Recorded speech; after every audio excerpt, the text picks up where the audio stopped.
వృషభ రాశి వారికి ఈ వారం గ్రహస్థితి చాలా వరకు కూడా అనుకూలంగా ఉంది అని ఒక్క మాటలో చెప్పవచ్చు. ఎటువంటి కార్యక్రమం చేపట్టినా కూడా తిరుగుండదు. వాటిని పూర్తి చేయడంలో తమ తెలివితేటలను ఉపయోగించి విజయాలు సాధిస్తారు. ఇక ఆత్మీయులు, శ్రేయోభిలాషుల నుంచి ఊహించిన విధంగా ఆహ్వానం కానీ, లేకపోతే వారికి ఫోన్ కానీ వచ్చే అవకాశం ఉంది. దీనివల్ల కూడా వీరు చాలా సంతోషపడతారు. అదేవిధంగా ఆలోచనలు అమలు చేద్దాం అని చెప్పి అనుకుంటూ ఉంటే గత కొంతకాలంగా ఎవరికైతే ఆటంకాలు, అవాంతరాలు ఎదురవుతున్నాయో అవన్నీ కూడా తొలగిపోతాయి అని చెప్పొచ్చు. కాబట్టి మనసులో ఉన్న ఆలోచనలు ఈ వారం అమలు చేస్తారు.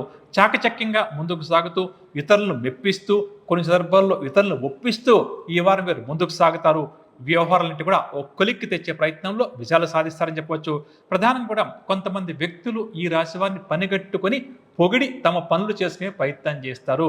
అటువంటి వ్యక్తుల పట్ల అంటే ఎవరైతే కొంతమంది వ్యక్తులు అనవసరంగా ఈ వృషభ రాశి వారి దగ్గరకు వచ్చి పొగుడుతున్నారో అటువంటి వారు పొగడ్తలకు దూరంగా ఉండటం, పొగడ్తలకు లొంగకపోవడమే చాలా మంచిది అని చెప్పవచ్చు. అదేవిధంగా సమాజంలో గత కొంతకాలంగా వీరి మీద ఉన్న వ్యతిరేకత, ప్రతికూలత అంటాం కదా, అదంతా కూడా తొలగే అవకాశం అధికంగా ఉంది. ఆర్థిక పరంగా చూస్తే ఆకస్మిక ధనలాభ సూచనలు వీరికి కాస్త అధికంగా ఉన్నాయి. గత కొంతకాలంగా డబ్బు కోసం ఎవరైతే ఈ రాశి వారు ఇబ్బంది పడుతున్నారో, ఖర్చులు బాగా పెరిగి ఆదాయం సరిగ్గా లేక ఇబ్బంది పడతారో అటువంటి వారి యొక్క అవస్థలన్నీ కూడా తీరే వారంగా చెప్పవచ్చు. అదేవిధంగా వీరికి చెప్పే ఒక చిన్న సూచన ఏంటంటే, ఖర్చులు చేసే విషయంలో తొందరపాటు మంచిది కాదు. దుబారా ఖర్చులను తగ్గించుకొని ముందుకు సాగడం వీరి భవిష్యత్తుకు కూడా చాలా మంచిది. అదేవిధంగా స్థిర స్థిరాస్తుల విషయంలో ఎవరికైతే భూ సంబంధిత వ్యవహారాల్లో కొందామని చెప్పి అనుకున్నా, అమ్ముదామని చెప్పి అనుకున్న సమస్యలు, చిక్కులు ఉన్నాయో అవన్నీ కూడా తొలగిపోతాయని చెప్పవచ్చు. అదేవిధంగా పొదుపు పథకాల్లో పెట్టుబడుల కోసం గురించి కూడా వీరు ఈ వారం ఆలోచనలు చేస్తారు. ఇది కూడా చాలా మంచిది. ఎందుకంటే సంపాదన బాగున్నప్పటికీ కూడా మనకు మంచి టైం ఉన్నప్పుడు, గ్రహాలు అనుకూలంగా ఉన్నప్పుడు కాస్త సేవింగ్స్ కూడా స్టార్ట్ చేసుకోవడం భవిష్యత్తుకు మంచిదని చెప్పవచ్చు.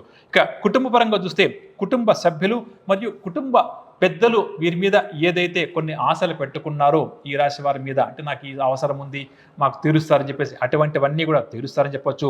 దూరపు బంధువుల నుంచి అందే పిలుపు ఈ వారం వీరికి చాలా ఆనందాన్ని కలిగిస్తుంది.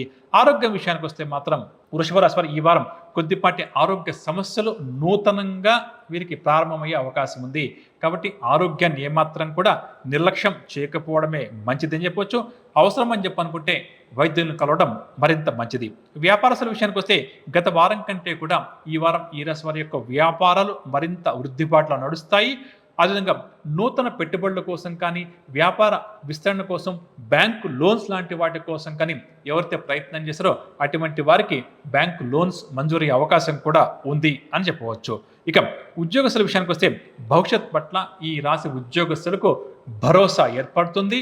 అదేవిధంగా నూతన ఆశలు కూడా చిగురించడం వల్ల మరింత హుషారుగా ఈ వారం ఉద్యోగ జీవితాన్ని కొనసాగిస్తారు.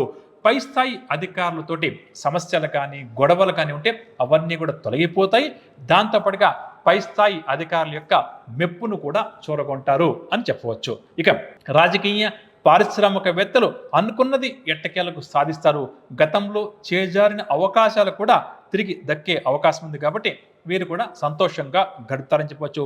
ముఖ్యంగా ఈ వృషభ రాశి మహిళల విషయానికి వస్తే ఆశ్చర్యకరమైన ఫలితాలు కొన్ని ఈ వారం వీరికి కనిపిస్తాయి అని చెప్పవచ్చు. పరిహార విషయానికి వస్తే ప్రతి నిత్యం కూడా, అంటే ఈ రోజు ఆదివారం నుంచి ప్రారంభం చేసి ఈ వారం అంతా కూడా సూర్యాష్టక స్తోత్రాన్ని పఠించే ప్రయత్నం చేయడం, సూర్య భగవాన్ని పూజించడం చాలా మంచిది. ముఖ్యంగా మనం ఇందాక ఆరోగ్యం గురించి మాట్లాడుకున్నాం కదండి, దానికి ఈ సూర్య భగవాన్ యొక్క ఆరాధన కూడా బాగా ఉపకరిస్తుంది అని చెప్పవచ్చు.